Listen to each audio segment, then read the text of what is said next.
तुम्हारे ये तीखे विचार अगर ब्राह्मणों को पता चल गया तो तुम संकट में पड़ जाओगे। अरे ब्राह्मणों के आस्था से तो अंग्रेज भी उलझ नहीं पाए। मुझे ब्राह्मणों की आस्था से कुछ लेना देना नहीं, लेकिन ब्राह्मणों के इन्हीं आस्था के कारण पिछड़े और स्त्रियां उनके गुलाम बन गए। उसे तो मैंने बच्चा समझा था, लेकिन ये ज्वाला निकला। सावित्री, पहली बार ऐसा हुआ है कि पेशवा ने किसी को दंड नहीं दिया। आपने ये खबर सुना के ना मेरी सारी चिंता दूर कर दी। मेरे भीतर जो धर्म को लेकर डर है ना, वो शायद अशिक्षा के कारण ही है। और मैं नहीं चाहता कि मेरे आने वाली पीढ़ियां भी धर्म से डरे जिस तरह की मैं डर रहा हूँ।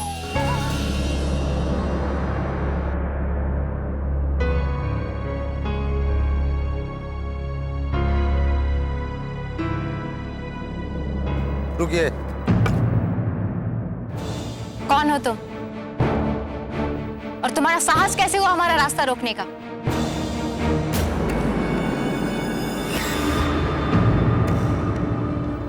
सुना तुम ज्योति का बल? ज्यादा बल बनने की कोशिश मत करो, अन्यथा निर्बल हो जाओ। सुना हमने क्या कहा? आज से पढ़ने का विचार अपने मन से निकाल दो।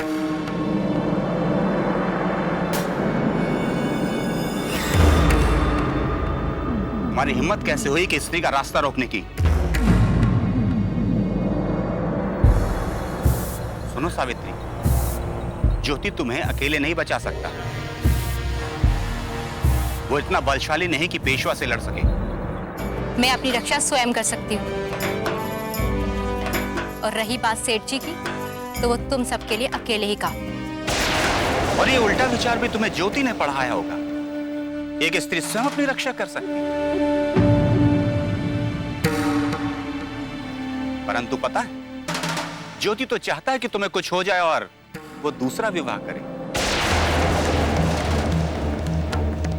परंतु आश्चर्य की बात कि तुम इतनी पढ़ी लिखी स्त्री होकर अपनी पत्नी की छोटी सी चालाकी न समझ सकी।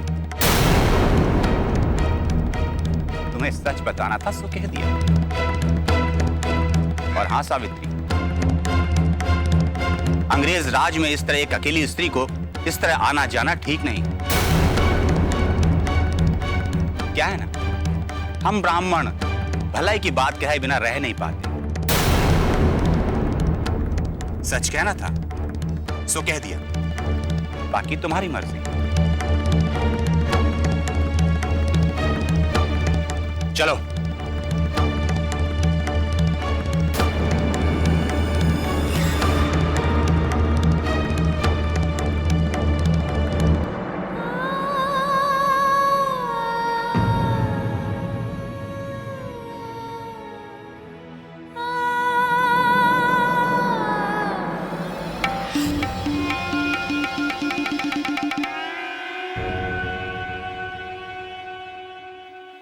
अब तुझे समझ में आ गया होगा ना?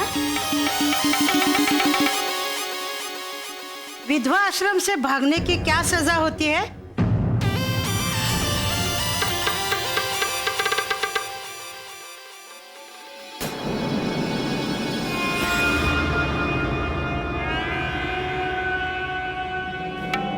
देखो बेचारी की हालत क्या हो गई है। अच्छा हो या बुरा, ये विधवा आश्रम ही तेरा घर है। अब की बार तुझे छोड़ रही हूँ, लेकिन फिर कभी ऐसी गलती की तो तुझे भूखा मारूंगी यहाँ पे। अब बैठी क्या है? ये पूरा कपड़ा धो के ला। आई, इसने 2 दिनों से कुछ खाया पिया नहीं है। मैं धो देती हूँ ना इसके बदले कपड़े।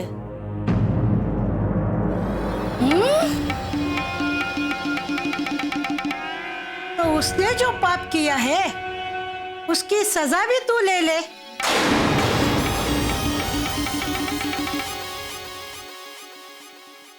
जास्त बोलू नकोस, नाही तर जबान आसरून ठेवीन।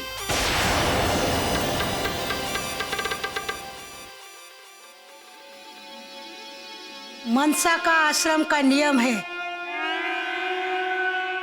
जो गलती करेगा वही सजा पाएगा। अब बैठी क्या है, ये सारा कपड़ा धो के ला, तभी तेरे को भोजन मिलेगा।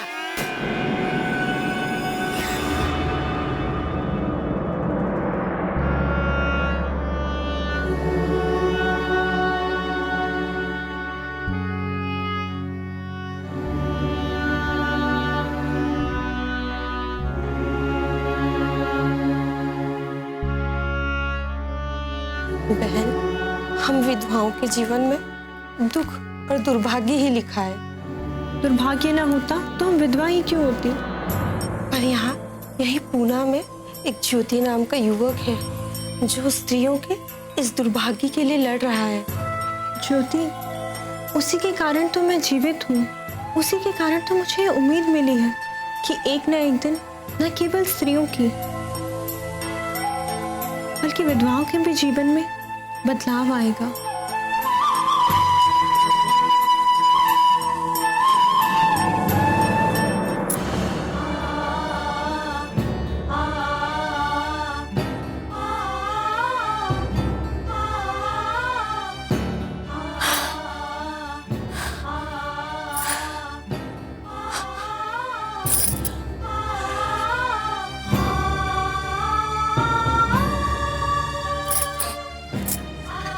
सावित्री, मुझे सेठ जी को ये बात नहीं बतानी चाहिए, नहीं तो वो व्यर्थ ही परेशान हो जाएंगे।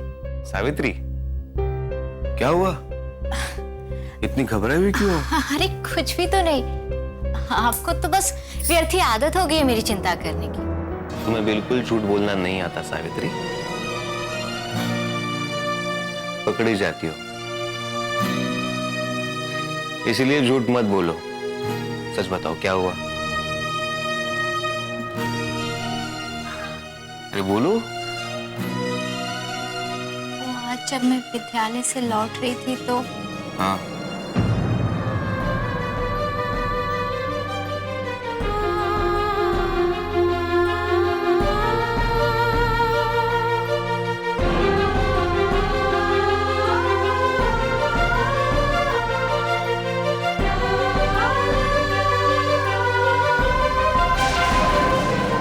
अच्छा, तो पेशवा का साम और दाम काम ना आया तो तीसरी नीति अपना रहा है तुम्हें शिक्षा पाने से रोकने के लिए।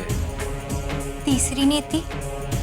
हाँ सावित्री, साम दाम दंड भेद, ये 4 नीतियां बनाई है उसने ब्राह्मणों द्वारा लोगों को रोकने के लिए। साम और दाम काम कर न पाए तो अब गुंडों से तुम्हें भय दिखा रहा है, मगर तुम डरो मत। अगर तुम्हारे मन में उन गुंडों को लेके कोई भी भय है तो मैं तुम्हारे साथ चलूंगा, पर तुम्हारी शिक्षा अधूरी नहीं छूटने दूंगा। मुझे बिल्कुल भी भय नहीं है। वो गुंडे बेशक ही शरीर से बहुत बलिष्ठ दिखते हैं, पर बुद्धि से बहुत ही कमजोर है। और मैं तो ये जानती हूँ कि कठपुतली मनुष्य ज्यादा शक्तिशाली कभी हो ही नहीं सकती। तो आप बिल्कुल भी चिंता मत कीजिए, मैं अपनी शिक्षा अधूरी बिल्कुल नहीं छोड़ूंगी, क्योंकि ये लड़ाई सिर्फ आपकी या मेरी नहीं, बल्कि हर स्त्री का जीवन बदलने की है। सावित्री, मुझे तुमसे यही उम्मीद थी, मुझे पूरा यकीन हो चुका है। इस लड़ाई में तुम्हारी हार बिल्कुल नहीं होगी, हम जीतेंगे।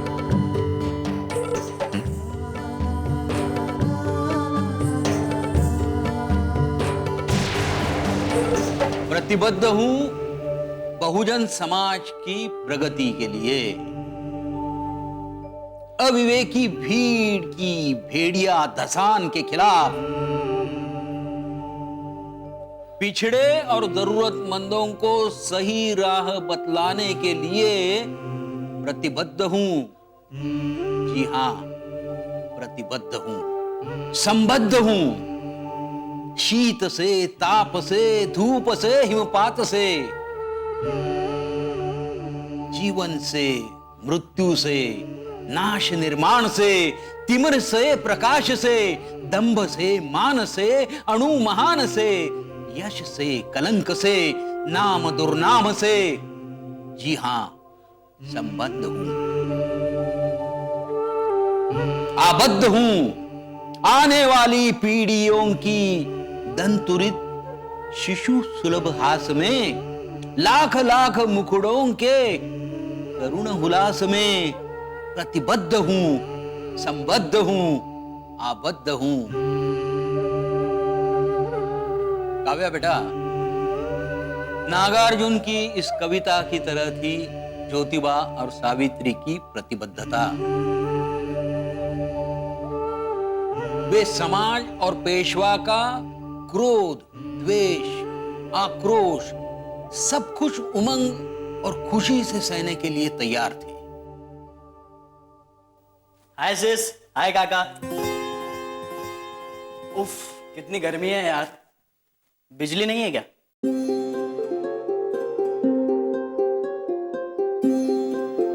बिजली नहीं है बेटा। बिजली नहीं है?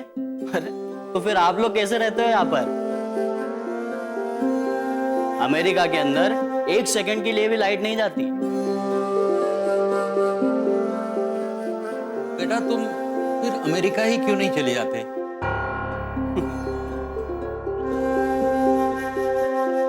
अरे जरा सोचो बेटा, उस जमाने में बिना बिजली के लोग कैसे रहते होंगे यहाँ?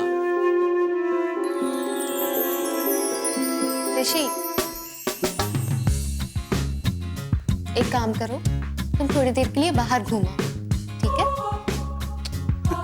ओह, दैट्स ग्रेट। तो फिर मैं अभी गया और अभी आया।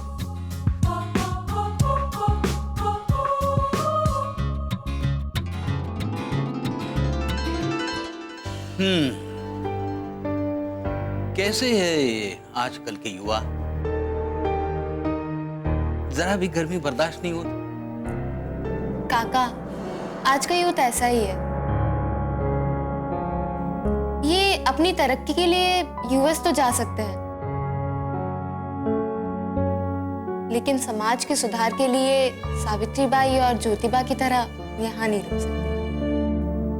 अफसोस।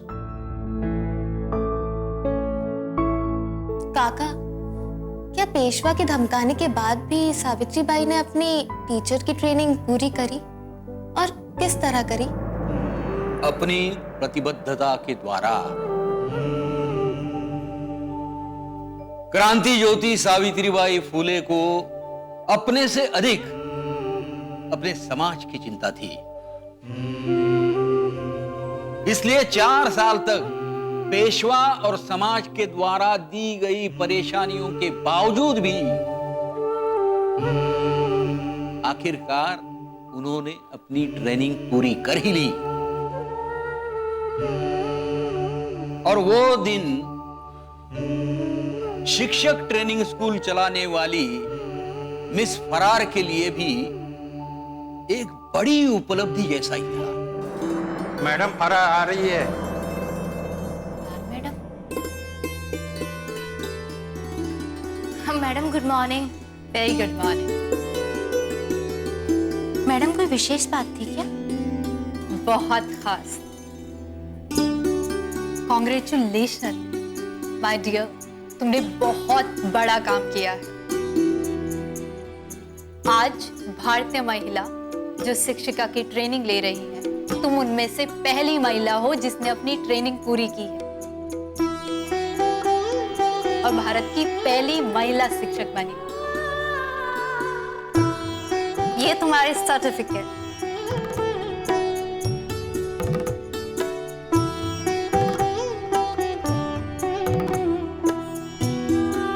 आज से तुम स्टूडेंट नहीं, शिक्षक बन गई।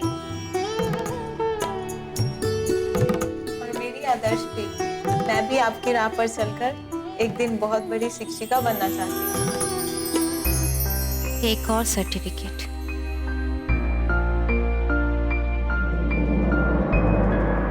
क्या हुआ सावित्री, तुम इतना ग्रेट काम की हो, फिर भी इतनी उदास क्यों दिख रही हो?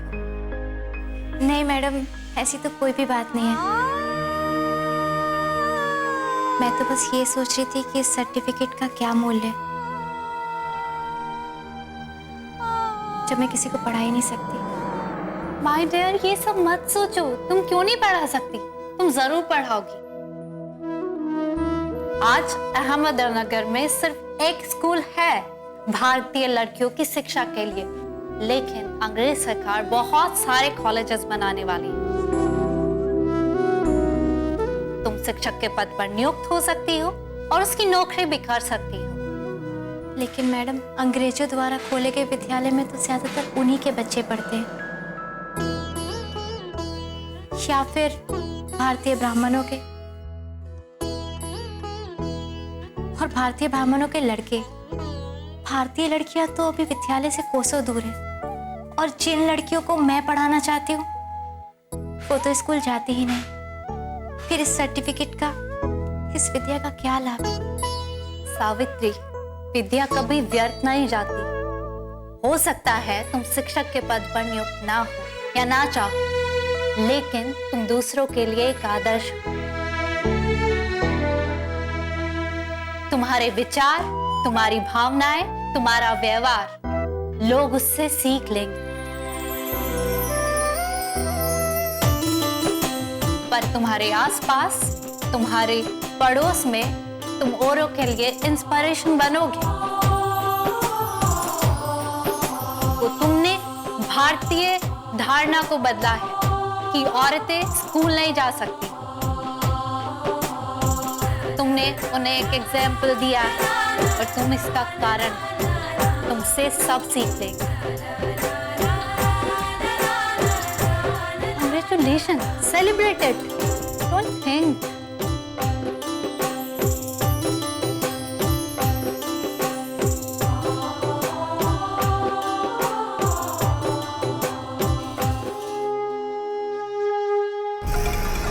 नहीं हुआ है,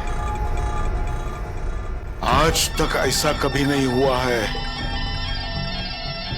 हमारे साम दाम दंड भेद का कुछ भी असर उस ज्योति पर नहीं हो रहा है। आखिर वो है किस खेत की मूली? हम उसे जितना भी रोकने की कोशिश कर रहे हैं वो उतना ही आगे बढ़ता जा रहा है।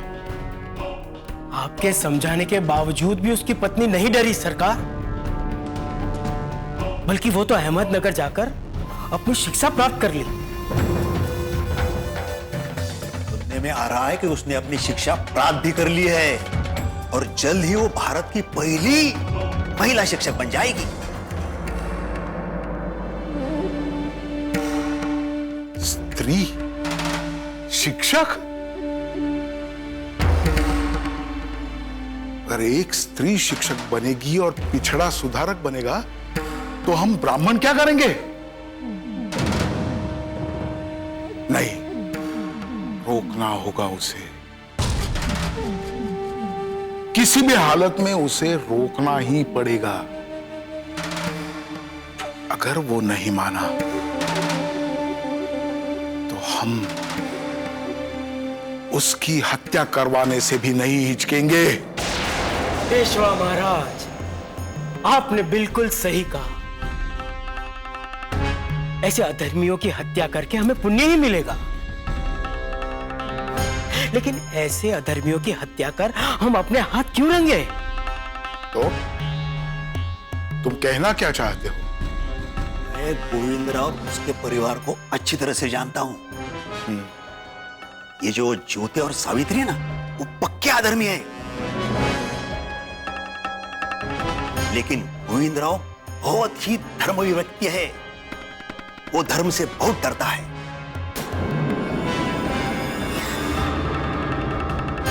यह डर ही उसकी सबसे बड़ी कमजोरी है।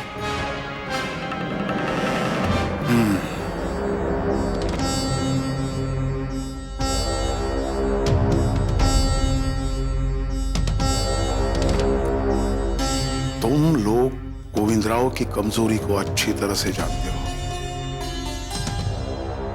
मैं तुम्हें एक और अवसर देता हूं। गोविंदराव अगर समझ जाए तो उसमें उसकी और उसके परिवार की ही भलाई है। वो जरूर समझेगा।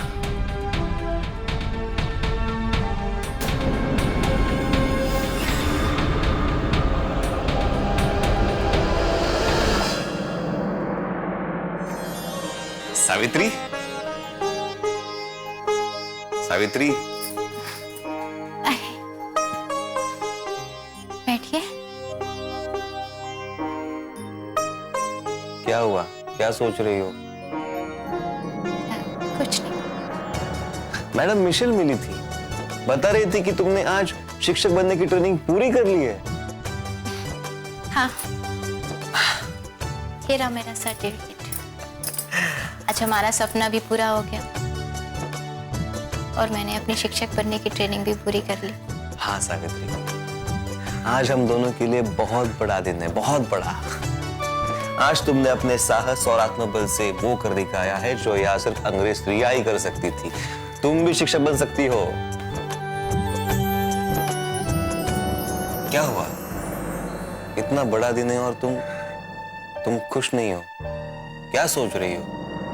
मैं ये सोच रही हूँ कि मैंने अपनी शिक्षा तो पूरी कर ली है, पर मेरी शिक्षा का अर्थ क्या है? मैं पढ़ाऊंगी किसे? सावित्री, तुम किसी भी मिशनरी स्कूल में शिक्षक बन सकती हो। वहां तो पहले से ही बहुत सारे शिक्षक हैं। मिशेल मैडम जैसे लोग अंग्रेज लड़कियों को पढ़ा रहे हैं और ब्राह्मण के बच्चों को भी पढ़ा रहे हैं। मेरी शिक्षा का तो तब तक कोई मूल्य नहीं जब तक भारतीय लड़कियां स्कूल ना जाएं। हाँ सावित्री, तुम बिल्कुल ठीक सोच रही हो। मैं भी इसी चिंता में हूँ। हमें किसी भी प्रकार से यहाँ की स्त्रियों को शिक्षित करना पड़ेगा, वरना समाज की स्थिति नहीं सुधरेगी। लेकिन कैसे? यहाँ तो लोग अब भी अपनी लड़कियों को विद्यालय भेजने से डरते हैं। वो इसलिए सावित्री क्योंकि अब तक उनके बीच कोई ऐसा शिक्षक नहीं था जिस पर वो विश्वास कर सके, जो उनका अपना हो।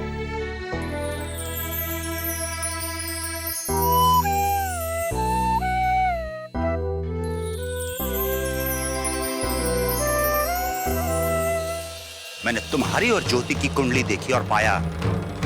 क्या पाया? यही कि ज्योति तुम्हारा पिछले जन्म का शत्रु है। हमसे अपना देश और समाज है। हम सुधरेंगे तो अपना देश और समाज सुधरेगा। और इसीलिए मैं चाहता हूं कि खुद सुखी बनने के अलावा मैं समाज को सुखी करूं। उसके लिए चाहे मुझे मरना क्यों ना पड़े। बाबा, मैंने एक बात तय कर ली है। मैं नौकरी करके मेरा वक्त और मेरी शिक्षा दोनों बर्बाद नहीं करना चाहता। हाँ, तू क्यों नौकरी करेगा? तुझे खिलाने पिलाने के लिए मैं, तेरा बाबा, भी जिंदा हूं ना।